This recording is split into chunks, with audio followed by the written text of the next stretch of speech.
নবী যার নাম ছিল হযরতে আব্দুল্লাহ আনসারী রাদিয়াল্লাহু তাআলা নবীজির একজন সাহাবী ছিলেন।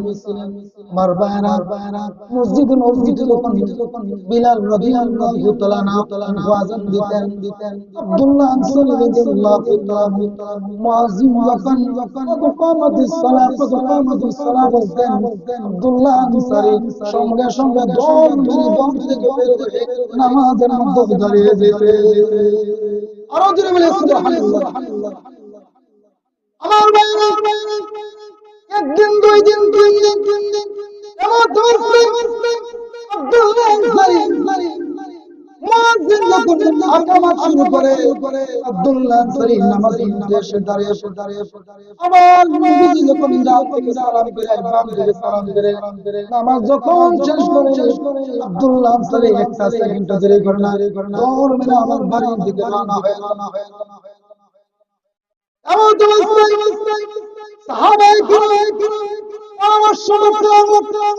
সাহাবায়ে কিরামের মধ্যে সবার জ্বর শুরু হয়ে গেল। আব্দুল্লাহ আনসারী তো মুনাফিক হয়ে গেছে, কারণ মুনাফিকের খাসলত মসজিদে বেশি সময় তারা থাকতে পারে না, বাহিরে দোকানপাটে তারা সময় কাটায়। কারণ আব্দুল্লাহ আনসারী তো ইকামত দেওয়ার সময় মসজিদে আসে, আবার নবীজি যখন সালাম ফিরে শেষ হয়ে যায়, আব্দুল্লাহ আনসারী নামাজ পড়ে সালাম ফিরে বাড়ির দিকে চলে যায়। আব্দুল্লাহ আনসারী মুনাফিক হয়ে গেছে। আমার ভাই কিতাবের মধ্যে আছে একদিন দুই দিন এইভাবে সাহাবায়ে কিরাম অবলোকন করতেছেন। সাহাবায়ে কিরামের দৃষ্টি নজর পড়ে যায়। সাহাবায়ে কিরাম তারা বলাবলি করতে লাগলো। এক পর্যায়ে আল্লাহর হাবিব বিশ্ব নবী রাহমাতুল লিল আলামিন কান পর্যন্ত পৌঁছে যায়। সাহাবায়ে কিরাম সম্মুখভাবে আল্লাহর হাবিব বিশ্ব নবী রাহমাতুল লিল আলামিনের কাছে গিয়া এই অভিযোগ দায়ের করলেন, ইয়া রাসূলুল্লাহ, ইয়া হাবিবাল্লাহ, ওগো নবীজি, আপনার আব্দুল্লাহ আনসারী তো মুনাফিক হয়ে গেছে। আপনি যখন নামাজের মধ্যে দাঁড়িয়ে যান আর মুয়াজ্জিন যখন ইকামাতিস সালাহ বলেন, আব্দুল্লাহ আনসারী নামাজের মধ্যে দাঁড়িয়ে যায়। আপনি যখন বাম দিকে সালাম ফিরান, আব্দুল্লাহ আনসারী বাড়ির দিকে চলে যায়। আব্দুল্লাহ আনসারী তো মুনাফিক হয়েছে। আল্লাহর নবী বিশ্ব নবী রাহমাতুল লিল আলামিন বলেন, সাহাবায়ে কেরাম চলো আমার সঙ্গে চলো, আব্দুল্লাহ আনসারীর বাড়িতে যাব। জোরে বলে সুবহানাল্লাহ, আরো জোরে বলে সুবহানাল্লাহ।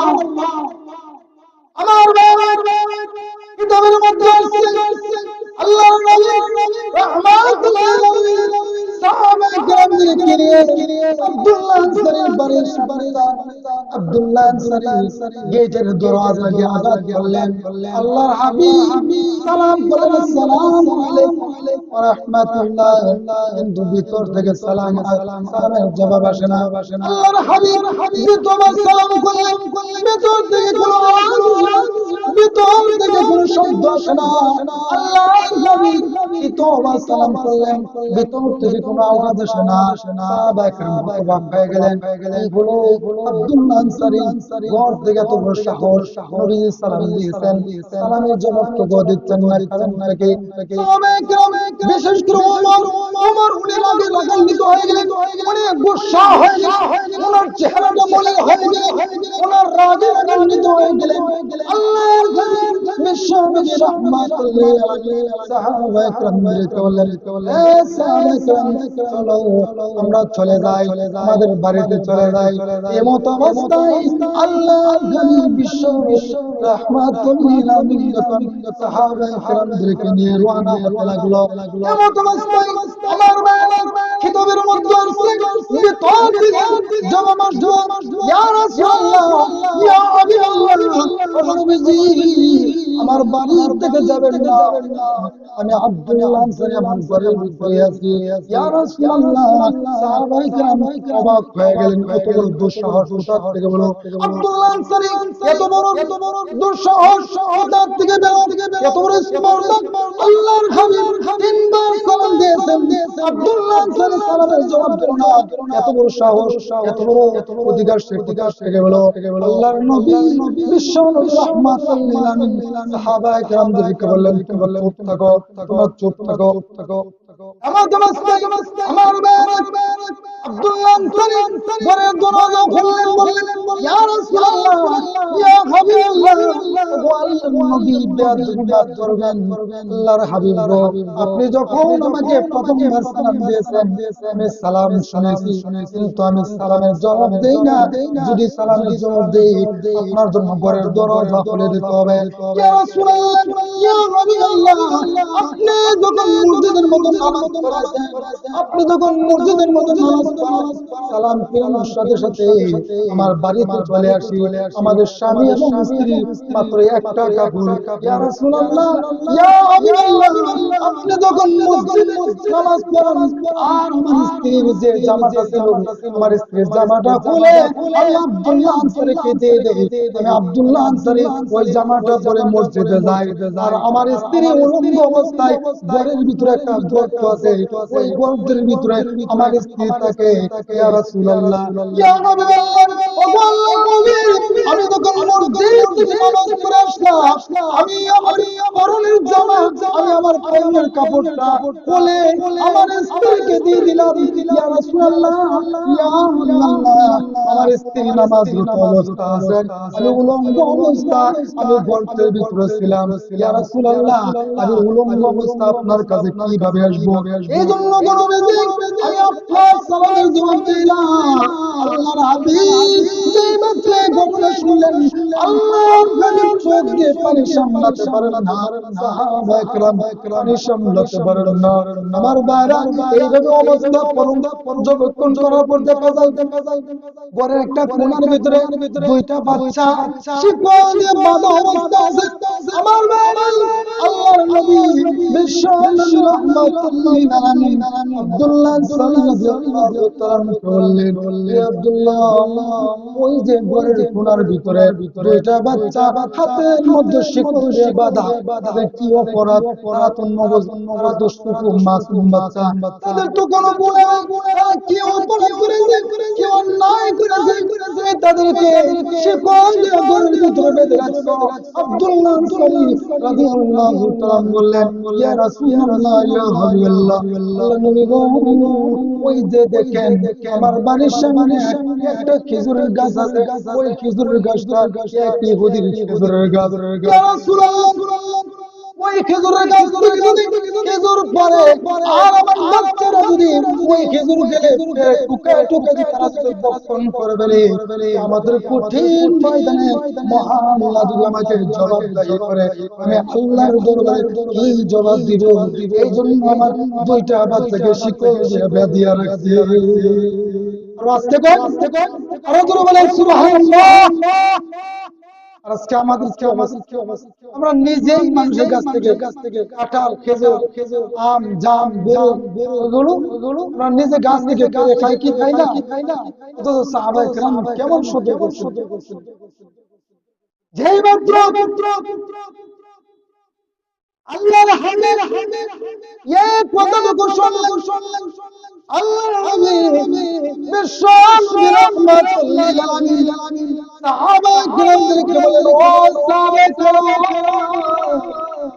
তোমাদের মধ্যে কে আছে আমার আব্দুল্লাহ আনসারী দুইটা ছেলের জন্য ওই খেজুর গাছটা ক্রয় করে দিলাম বলেন আল্লাহু আকবার আরেকটু জোরে বলেন আল্লাহু আকবার যেই মাত্র নবীজি বলেন সঙ্গে সঙ্গে হযরত উসমান গনি রাদিয়াল্লাহু উসমান তো গরিব সাহাবী ছিলেন না জোরে বলেন অনেক দুরন্ত সাহাবী হযরত উসমান আল্লাহর হাবিব বলেন ইয়া রাসূলুল্লাহ ওগো নবীজি আমি উসমান ওই ইহুদির খেজুর গাছটা আব্দুল্লাহ আনসারী দুই ছেলের জন্য ক্রয় করে দেব জোরে বলে সুবহানাল্লাহ আবার উসমান কে বললেন ইহুদিরা তোমার খেজুর গাছ বিক্রয় করবা না ইহুদি বললেন হ্যাঁ উপযুক্ত টাকা যদি পাই তাহলে বিক্রি করে দিব এখন কিন্তু সুযোগ পাইছে উসমান রাদিয়াল্লাহু তাআলা বললেন তাহলে বলো দেখি তোমার খেজুরের গাছের দাম কত উসমান ইহুদি বললেন উসমান রে আমার খেজুর গাছের বিনিময়ে তুমি আমাকে 100 খেজুর গাছ দিতে হবে আরো জোরে বলেন সুবহানাল্লাহ উসমান রাদিয়াল্লাহু তাআলা বললেন, এই হুজুর ইয়া তুমি যদি আজকে উসমানের প্রতিযোগী একটা খেজুর গাছের জন্য তুমি যদি আমার এই 1000 খেজুর গাছ আমার কাছে এর বিনিময়ে চাইতা, তাহলে আমি উসমান 1000 খেজুর গাছ দিয়ে দিতাম। মোহতারাম হাজরিন, আমি আপনাদের সম্মুখে যে আয়াতের তেলাওয়াত করেছি, এই আয়াতের মধ্যে আল্লাহ রাব্বুল আলামিন দুনিয়ার সকল মানব জাতিকে দুইটা শিক্ষা দিয়েছেন, দুইটা বিষয়ের উপর, দুইটা সাবজেক্টের উপর আল্লাহ আলোচনা করেছেন। কয়টা সাবজেক্টের উপর? একটু জোরে বলেন, কয়টা সাবজেক্ট? কথা বুঝেন তো? দুইটা বিষয়, দুইটা সাবজেক্টের উপর আল্লাহ পাক রব্বুল আলামিন আমাদের নামাজ করেছেন, আমাদেরকে নসিহত করেছেন। এই দুইটা সাবজেক্ট অত্যন্ত গুরুত্বপূর্ণ, ফজিলতপূর্ণ। প্রথম নম্বর সাবজেক্ট হলো মহান আল্লাহ রাব্বুল আলামিনের ইবাদত। প্রথম নম্বর সাবজেক্ট কি? আল্লাহর ইবাদত করা। দুই নম্বর সাবজেক্ট হলো আল্লাহ রাব্বুল আলামিনের ইবাদতের পাশাপাশি মা এবং বাবার খিদমত করা। জোরে বলে সুবহানাল্লাহ, আরো জোরে বলে সুবহানাল্লাহ। এই দুইটা সাবজেক্ট অত্যন্ত গুরুত্বপূর্ণ, অত্যন্ত ফজিলতপূর্ণ। আমার ভাইরা, এই দুইটা সাবজেক্টের উপর সকলে আমল করে, একটু জোরে বলে সকল করে। পৃথিবীর সকল মানুষকে ইবাদত করে, একটু জোরে বলেন সকল মানুষ। আজকে যে শ্রীমঙ্গল গান্ধী উত্তরহাটি জামে মসজিদে আসার নামাজ হয়েছে, মসজিদকে পড়েছে অর্ধেক হয় না, মনে হয় 3 থেকে 4 কথা হয়েছে। যদি সারা এলাকার মানুষ আসতো তাহলে মসজিদে যাওয়া হতো। সুতরাং পৃথিবীর সকল মানুষ আল্লাহ রাব্বুল আলামিনের ইবাদত করে না, আবার পৃথিবীর সকল মানুষ মা এবং বাবার খিদমত করে না। এইজন্য এই দুইটা সাবজেক্ট অত্যন্ত গুরুত্বপূর্ণ। অথচ আমার আল্লাহ রাব্বুল আলামিন আমাদেরকে সৃষ্টি করার উদ্দেশ্য হলো আল্লাহর ইবাদত করা। কি করা? কার ইবাদত করা? একটু জোরে বলেন, কার ইবাদত করা? আল্লাহর ইবাদত করার জন্য আল্লাহ রাব্বুল আলামিন আমাদেরকে প্রেরণ করেছেন, সৃষ্টি করেছেন। তাও আমার আল্লাহ রাব্বুল আলামিন কুরআনুল কারীমের আয়াতে وَمَا خَلَقْتُ الْجِنَّ وَالْإِنسَ إِلَّا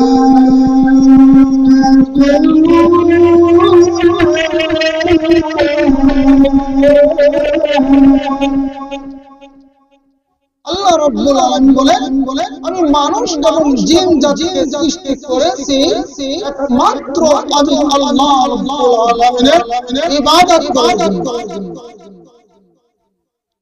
আল্লাহ রাব্বুল আলামিন কোরআন কারীমের যত জায়গার মধ্যে আল্লাহ সুবহানাহু ওয়া তাআলা ইবাদতের কথা বলেছেন, আল্লাহ পাক রব্বুল আলামিনের ইবাদতের পাশাপাশি মা এবং বাবার সাথে ভালো ব্যবহার করার জন্য আমার আল্লাহ আদেশ করেছেন। জোরে বলি সুবহানাল্লাহ, আরো জোরে বলি সুবহানাল্লাহ। আয়াত বলবো, আল্লাহ কোরআনুল কারীমের এক আয়াতের মধ্যে বলেন,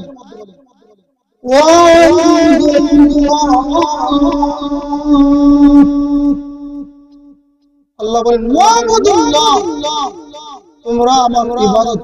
এটা হলো মুজারের জমার সে উলামায়ে কিরাম বলেন ওয়াবুদুল্লাহ, তোমরা আমি আল্লাহ রাব্বুল আলামিনের ইবাদত করো, ওয়ালা তুশরিকু বিহি শাইআ, এবং আমি আল্লাহর সাথে আর কাউকে অংশীদার সাব্যস্ত করব না।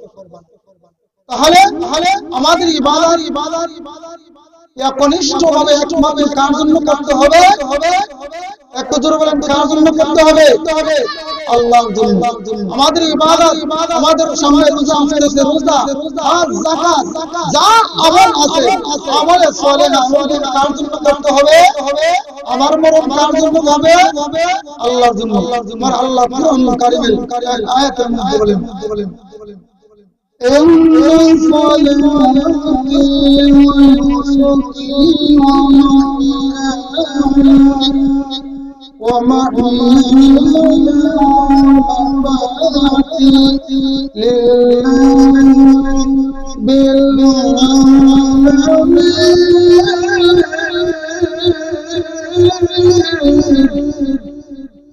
আল্লাহ বলেন ইন্না সলাতি নিশ্চয় আমার নামাজ ফরজকে আমার কুরবানি ওয়া মাহইয়ায়া আমার নামাজ আমার মরণ আমার কুরবানি এগুলো কার জন্য এগুলো কার জন্য সব লিল্লাহি রাব্বিল আলামিন আল্লাহর জন্য একনিষ্ঠভাবে করতে হয় সব আমল একমাত্র আল্লাহর জন্য করতে হবে আমলের মধ্যে কোনো বেজাল থাকে রিয়া থাকে তাহলে এক প্রকার শিরক হয়ে যায় লোক দেখানো আমল এটা এক প্রকার রিয়া শিরক আর লোক দেখানো আমল করলে আপনি ইবাদত করতে সিজদা দিতে মাথার মগজ নষ্ট করে ফেলে আল্লাহর কসম করে বলছি আপনার ইবাদত আল্লাহর দরবারে গ্রহণযোগ্য হবে না ये आयत এই পরিপ্রেক্ষিতে আমার আল্লাহ রাব্বুল আলামিন কুরআনুল কারীমের এক আয়াতের মধ্যে বলেন فَمَنْ كَانَ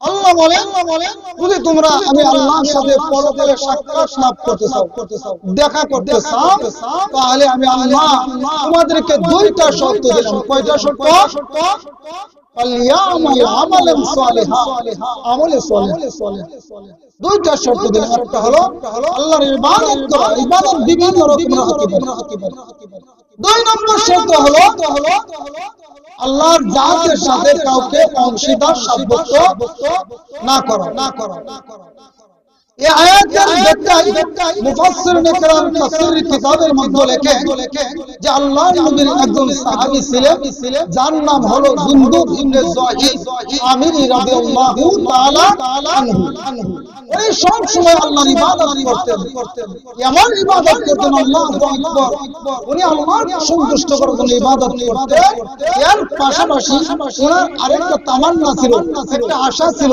যে আমি তো আল্লাহর ইবাদত করি আল্লাহর সন্তুষ্টির জন্য এর মধ্যে আরেকটা তামান্না আরেকটা আশা হলো আমি ইবাদত করব লোক সমাজ দেখবে আমার ইবাদত দেখে আমার মনের মধ্যে একটা শান্তি আসবে তাহলে এটা কিন্তু এক প্রকার রিয়া হয়ে যায় এক প্রকার লোক দেখানো শিরক হয়ে যায় এইজন্য আল্লাহর হাবিব সাল্লাল্লাহু আলাইহি ওয়াসাল্লামের কাছে জুনদুব ইবনে যাহিদ আমিরি রাদিয়াল্লাহু তাআলা আনহু আল্লাহর হাবিব মুহাম্মদ রাসূলুল্লাহ সাল্লাল্লাহু আলাইহি ওয়াসাল্লামের কাছে গিয়া বললেন ইয়া রাসূলুল্লাহ ইয়া হাবিবাল্লাহ ও আল্লাহর নবী আমি তো ইবাদত করি একমাত্র আল্লাহর জন্য একমাত্র আল্লাহকে খুশি করার জন্য ইয়া রাসূলুল্লাহ এর মধ্যে আরেকটা তামান্না আরেকটা ইচ্ছা হলো আমি যখন ইবাদত করি মানুষ যখন আমার ইবাদত দেখে তখন আমার মনের মধ্যে একটা শান্তি আসে একটা মনটা একটু বড় হয়ে যায় যেই মাত্র আল্লাহর নবী মুহাম্মদ রাসূলুল্লাহ সাল্লাল্লাহু আলাইহি ওয়াসাল্লামের কাছে এই কথাটুকু বললেন আল্লাহর হাবিব জুনদুব ইবনে যাহিদ আমিরি রাদিয়াল্লাহু তাআলাকে লক্ষ্য করলেন হ্যাঁ জুনদুব ইবনে যাহিদ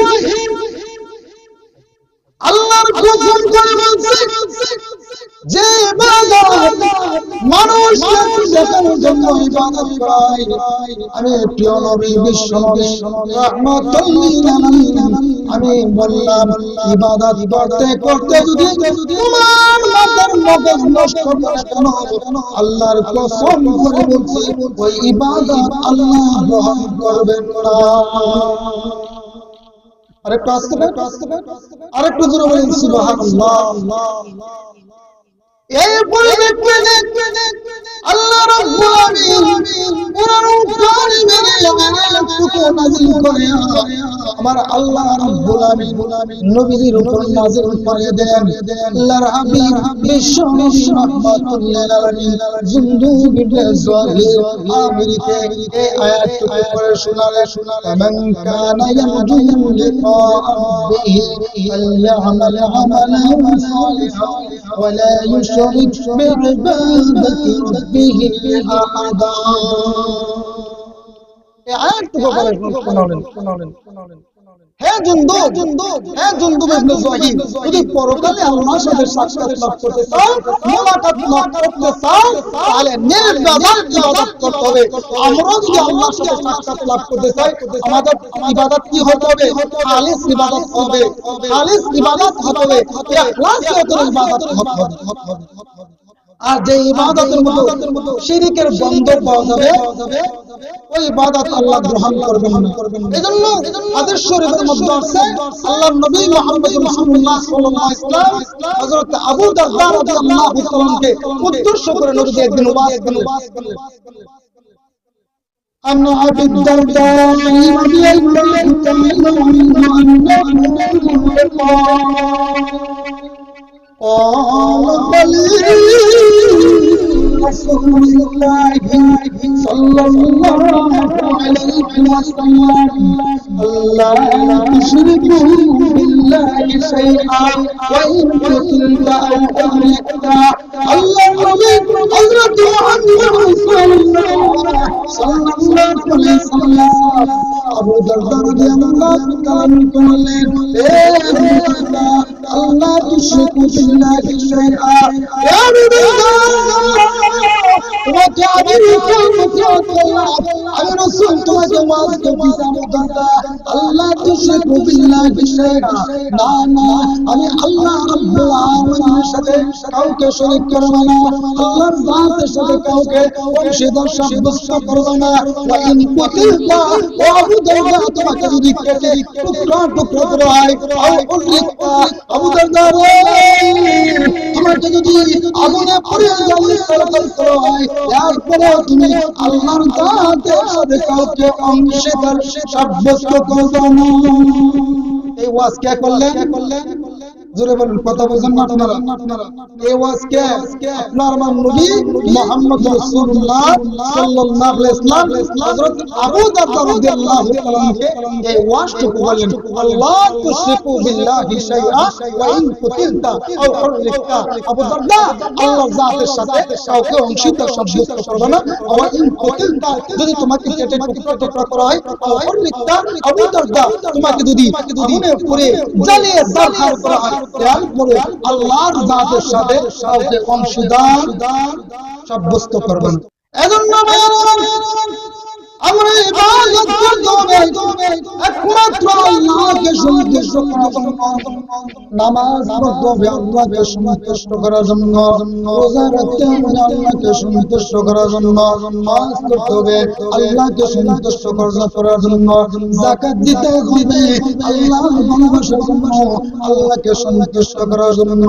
সুতরাং আমার ইবাদতের মধ্যে যদি আপনি যদি বলেন আমি আমার হক করেছি, আমাকে হাজী সাহেব বলবে আমার বাড়ির নাম হাজী বাড়ি হয়ে যাবে, আমি রোজা রেখেছি আমাকে রোজা ডাকবে, আমি যাকাত দিয়েছি আমাকে জনপ্রিয় বলবে, এই উদ্দেশ্য থাকে আল্লাহর কসম বলছি আপনার কোন ইবাদত আল্লাহ গ্রহণ করবেন না।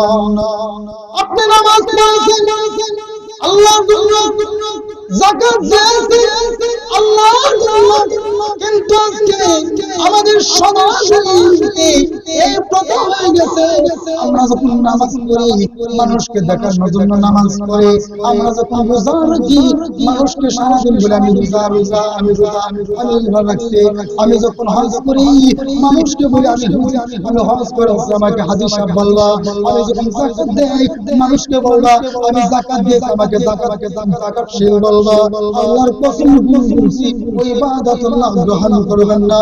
অথচ আপনার উচিত ছিল আপনি ডান হাত হাতে আপনি দান করেছেন, আপনার বাম হাতে টুকরা টের না পায়, এই উদ্দেশ্য আপনি যাকাত দিতে হবে, এই উদ্দেশ্য আপনি আল্লাহর রাস্তায় ব্যয় করতে হবে। আমার ভাইরা, আপনি নামাজ পড়েছেন আল্লাহর জন্য পড়তে হবে, রোজা রেখেছেন আল্লাহর জন্য পড়তে হবে, রোজা রেখেছেন আল্লাহর জন্য পড়তে হবে। অর্থাৎ আপনার আমার যা যাবতীয় আমল আছে সব কিছু আল্লাহর জন্য করতে হবে।